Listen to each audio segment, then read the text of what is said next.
The government making a commitment to improve the standard of living for residents in 2 communities off the mainland of Abaco. The plan includes the introduction and reestablishment of essential services and follows what elected officials call years of neglect. Joan Davis-Roll has the details.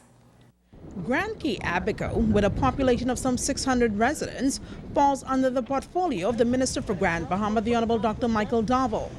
Minister Darville was a part of a delegation led by the Deputy Prime Minister that toured Grand Cay and nearby Walker's Cay. The visit was organized to assess the needs of both communities, from unreliable power supply to a controversial water system and the lack of air transportation. Minister Darville said the government has expedited its mandate to meet those needs. Grand Bahama is one of the key administrators for the island of Grand Cay. And as Minister of Grand Bahama, it falls under my portfolio as it relates to the healthcare services, the school, and so forth. As a result of that, I came in to assess what has to be done in Grand Cay and what is really happening. First of all, the service, the air service to Grand Cay through Walker's Cay has not been in effect for the last year.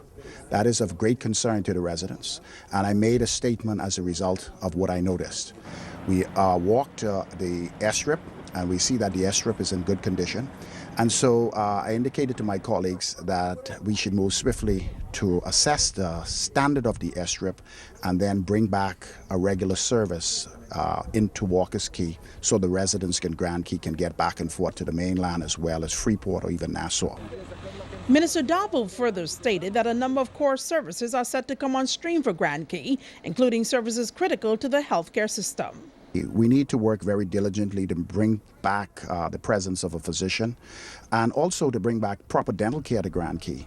Today we were here visiting the school to assess the status of the teachers' residence, and at that time there was an assembly in honor of the Deputy Prime Minister. At that time a patient collapsed, and we had to move swiftly into the clinic to resuscitate the patient. Fortunately, it was nothing serious, and that situation is under control. But, you know, every time I come to visit Grand Cay, anything that I can help as a physician on the Cay, it is my pleasure to do it because I have a very, very close tie with the residents of Grand Cay. At one point, years ago, I had a clinic in Walker's Cay.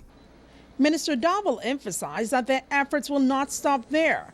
He said plans are also in the making regarding judicial and other essential services. We intend to immediately bring back the magistrate service into Grand Cay, the reconstruction of the post office, and a renovation of the police quarters here on Grand Cay.